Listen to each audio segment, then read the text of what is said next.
पिछले 4 साल जे या 4.25 साल जे ਜਦੋਂ ਦਾ ਇਹ ਪ੍ਰੋਵੀਜ਼ਨ ਕੀ 73 की 35 गेट आ गया तो लैगा अज लोग की बड़ी परेशानी हो गई। परेशानी क्यों हो गई कि बाहरों नौकरी वास्ते भी लोग आना शुरू हो गए, जमीने का भी कोई लोग बाहरों आने लग पे, जमीन लैन लग पे। कि रियासत जम्मू कश्मीर के लोगों की क्या पोजीशन है। Supreme court of India is the highest legal body देश के कॉन्स्टिट्यूशनल बॉडी देश के चलती। मुझे पूरा यकीन है कि वो इलेक्शन वास्ते भी डायरेक्शन देंगे, वो इलेक्शन जल्दी कराओ। बदकिस्मती है इस फैसले की और इस भारत सरकार की, खासकर POJK के ਜਿਹੜੇ शरणार्थी ने 1947, 65 और 71 ਦੇ साड़ी संख्या कठुआ तो लैके पुंछ तक जी लगभग 14 और 15 लाख के बीच। अब मनोज सिन्हा साहब नौकरियां दे रहे हैं, ऐसा नहीं है कि नौकरी नहीं दे रहे हैं, लेकिन उसमें जो है स्कैम हो रहे हैं। कोर्ट का सम्मान करते हैं, जो फैसला आएगा हम इंतजार में हैं, हम उसको स्वागत करेंगे। जम्मू में जो है रोजगार नहीं है, इकोनॉमी नहीं है, यहाँ का होटल इंडस्ट्री के लोग हों, यहाँ के दुकानदार हों, सब परेशान है। नमस्ते, जय डुगर जय डोगरा ते मैं किरण वर्मा। जियां तुम जानते हो बर्निंग इशू लेइयै तुंदे सामने रूबरू होने आ। इस वेले मेरे कन्नै पूर्व मंत्री R.H. चिप जी, उंदे कोल जानगे कि अज ने प्रेस कांफ्रेंस रखी थी, ओहदा केह् मकसद हा। ते सारे को पहले स्वागत है सर थोड़ा साडे चैनल च। 5 अगस्त 2019 की जरा इस सारी जम्मू कश्मीर रियासत के 2 हिस्से किए गए, 2 यूनिट बनाई हैं, लद्दाख बनाई, जम्मू कश्मीर बनाई। कन्ने कन्ने दफा 370 और 35A इसी हटाया गया। ये समझना होगा पहले असें कि 35A जड़ा वो किस तरह आया साढ़े विधान दे विच। देखो 1925 विच महाराजा हरि सिंह ने सोचा भाई साड़ी गरीब रियासत है, छोटी छोटी जमीन साढ़े को, थोड़े थोड़े लोग ने, पहाड़ी लोग ने और बड़ी मुश्किलात हैं। तो उस वेले क्या होंदा कि भाई पंजाब जो लोग आना, लाहौर वाले पास आना, पढ़े लिखे लोग उन्हें नौकरी ला लेनी। अच्छा, कुछ लोगों के बारे जमीनें खरीद लैनियां। तो उन्हें एक कानून बनाया कि भाई जी नौकरी है इतने तो बंदे की मिलेगी, JNK के रहने वाला बशिंदा है उन्हें नौजवान की नौकरी मिलेगी और जमीन जी है बाहर बंदा कोई नहीं खरीद सकता। समझिए उससे लाइन के उपर 35A बनया जल्द हिंदुस्तान सारा आजाद होया था। हिंदुस्तान आजाद होया तो 35A आ गया। हुण जिस वेले हटाया गया तो काफ़ी सारी लोगों में रोष होया, कश्मीर में ज़्यादा होया, शायद जम्मू में भी होया। लेकिन अज सिचुएशन जी है उल्टी है। अज अगर देखा जाए तो जम्मू के लोग ज़्यादा दुखी ने। पिछले 4 साल जे या 4.25 साल जे ਜਦੋਂ ਦਾ ਇਹ ਪ੍ਰੋਵੀਜ਼ਨ ਕੀ 73 की 35 गेट आ गया तो लैगा अज लोग की बड़ी परेशानी हो गई। परेशानी क्यों हो गई कि बाहरों नौकरी वास्ते भी लोग आना शुरू हो गए। अज तू पूरी टॉप दिख लो जिन्हें भी अफसर हैं, एक भी इत्थों नहीं है, कोई लोगों लेकिन रबता नहीं, कोई गल नहीं है। नंबर 2 इस कन्ने कन्ने जेड़े जमीने का भी कोई लोग बाहरों आने लग पे, जमीन लैन लग पे। फिर जिन्ने काम इत्थे लगे दिन, सड़कें के काम, बिल्डिंग के काम या दूसरे जोड़े काम नो, सारे कामों में जोड़ा बाहर के लोगों का हथ हो गया। फिर फॉर एग्जाम्पल जिस तरह साढ़े माइनिंग है, माइनिंग के पत्थर है, बजरी है, रेत एंड ऑल दैट। पहले बेचारे निके निके सारे ठेकेदार जो ट्रालियां लेंदे थे तो वो पिंड में बेचते होंगे है। आज बड़े बड़े ठेकेदार आके उन्होंने काबू कर लिया। तो उस लिकर की ले लो, 250 को ज़्यादा दुकान ही साड़ी कुंदे को ही अनएम्प्लॉयड यूथ, विडोज या कुछ ऐसे लोग एल्डरली लोग, उन्हीं की दुकाना मिली हैं। लाइसेंस जो रिन्यूड है, इन्हें नवी पॉलिसी आंदी, सारे बंदे पंजाब यूपी के आ गए, थोने अपना नीलामी भी जिस लिया, मतलब पैसे लोग था, सारा गरीब लोग एक भी दुकान नहीं ले सके।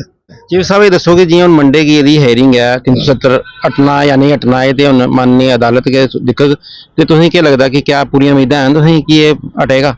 देखो मैं समझना कि सुप्रीम कोर्ट ऑफ इंडिया के जेडे ऑनरेबल जजेस ने बड़े लायक और अच्छे एक्सपीरियंस लोग, उन्हें दिखना चाहिए कि रियासत जम्मू कश्मीर के लोगों की क्या पोजीशन है, किस हालात में रहते हैं। पहाड़ी लोग, बॉर्डर पर रहने वाले लोग, मिलिटेंसी थे पिछले 30 साल तो सर चुके मिलिटेंसी ने पाकिस्तान शार्ट कर सारी, और लोगों की रिफ्यूजी लोग साढ़े आए दिन 47 के 65 ते 71 के रिफ्यूजी कम से कम 14-15 लाख थे वो नहीं थे।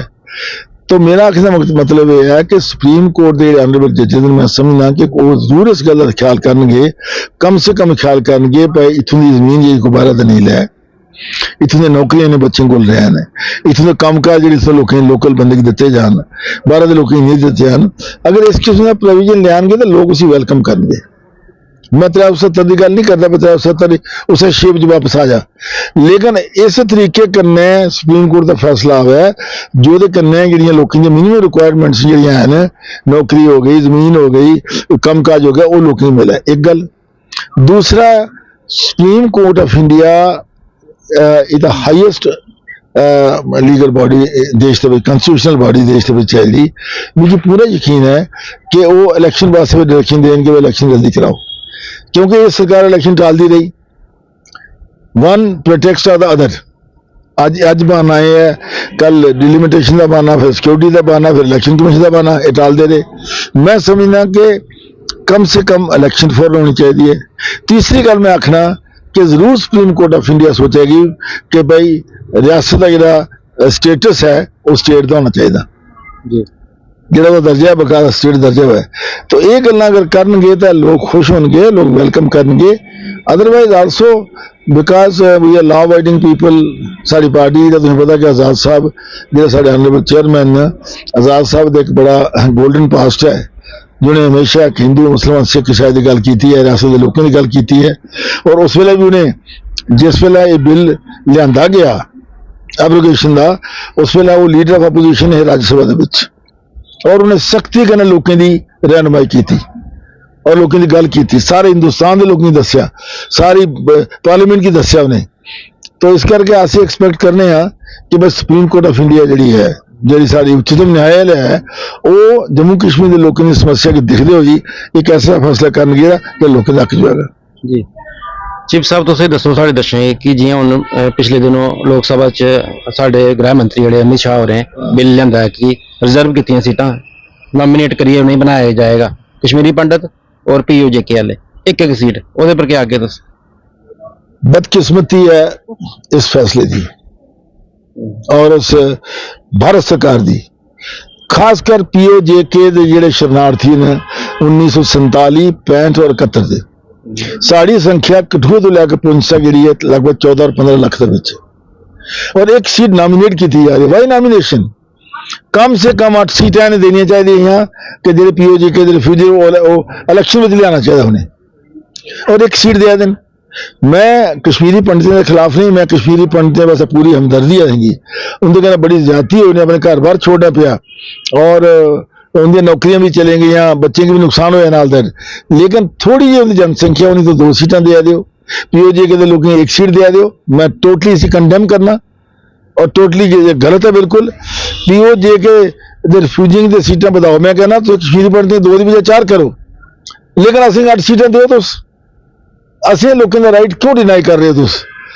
एक चीज। दूसरी गल, मैं खुद POJK का एक रिफ्यूजी हाँ, और मैं बचपन तो देखा दे 1950 तो लैके असीं कैंपियों में रहे, कच्चियां कुलियां में रहे अस, और कोई पक्की गली नहीं, कोई सड़क नहीं, कोई नलका नहीं, अस नहरें का पानी पींदे रहे, स्कूल नहीं है, कॉलेज नहीं जा सकते, अस नंगे पैरें स्कूल जाते रहे अस, हाँ जी।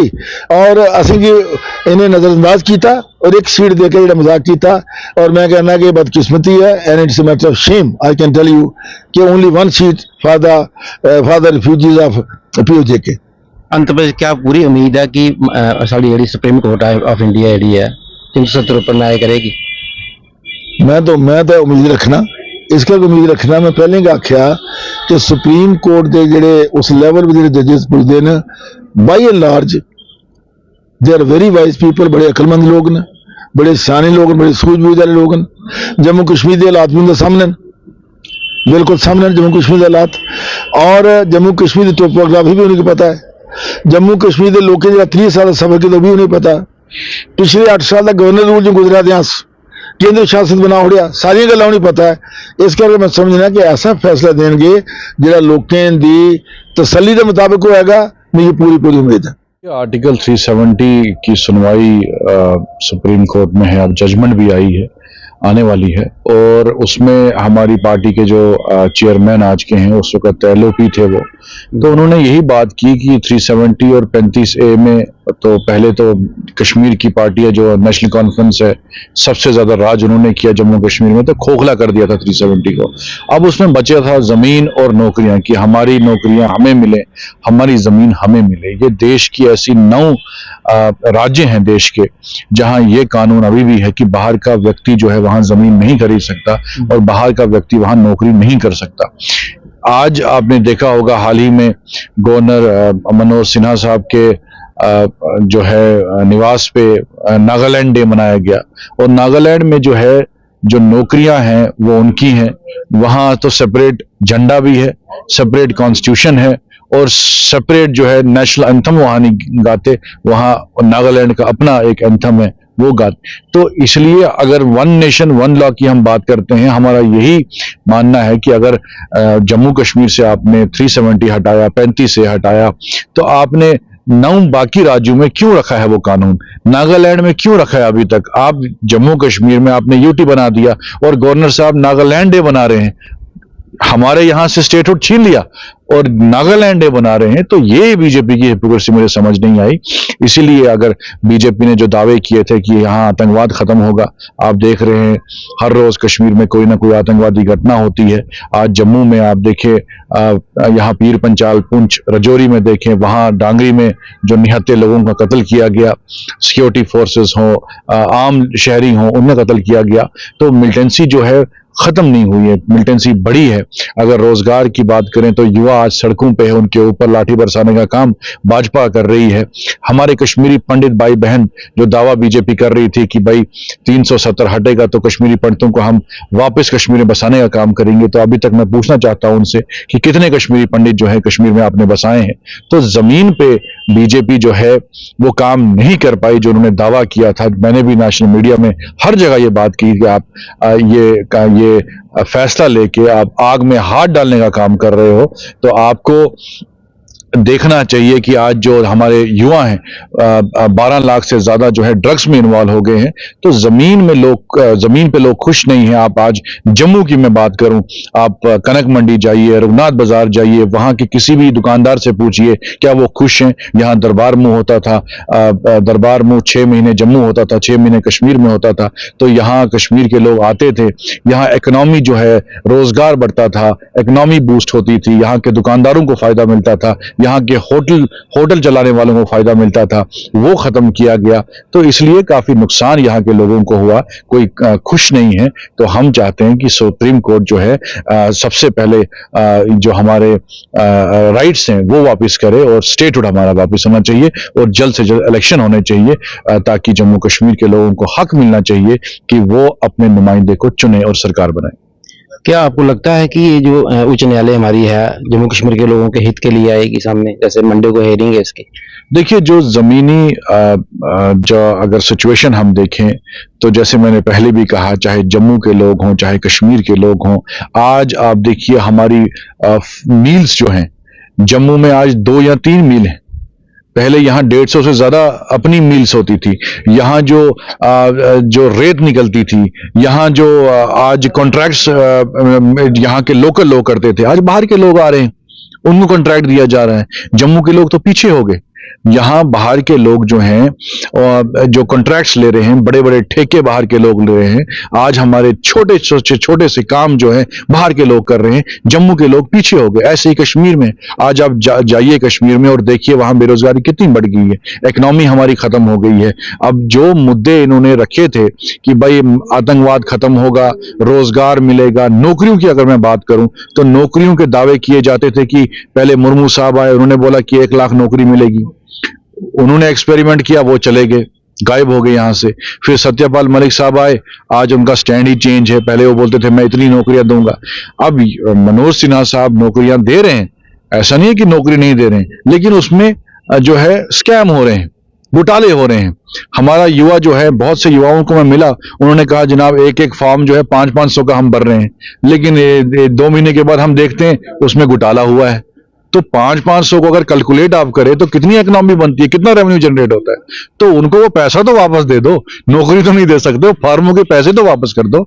आप ये चीफ हालत है। स्पोक्स पर्सन हैं डीएपी के, तो आप एक युवा भी हैं, तो क्या एक मैसेज देना चाहेंगे हमारे दर्शकों को, और आने वाले दिनों में क्या आप चाहते हैं कि देखिए, इलेक्शन हम जल्द से जल्द? कानून मानने वाले लोग हैं और हमें कानून, सुप्रीम कोर्ट का सम्मान करते हैं। जो फैसला आएगा हम इंतजार में हैं, हम उसको स्वागत करेंगे। लेकिन जो मुद्दे यहाँ के हैं उससे भाजपा छुप नहीं सकती, क्योंकि जमीन पे अगर आप देखें, चाहे आपने कहा युवाओं की बात करूं, तो युवा हमारे कश्मीर में अगर आप कहते हैं कि आतंकवाद जो है खत्म हो रहा है, तो 12 लाख डेटा आया है सामने कि युवा हमारे ड्रग्स में इन्वॉल्व हो गए हैं। आज गोलियां चल रही हैं कश्मीर में, निहत्थे लोगों का कत्ल हो रहा है। सिलेक्टिव किलिंग्स में माइग्रेंट वर्कर जो बिहार के हैं उनकी किलिंग्स हो रही हैं। जम्मू सूबे में आज रजौरी पुंछ में मिलिटेंट अटैक्स हो रहे हैं।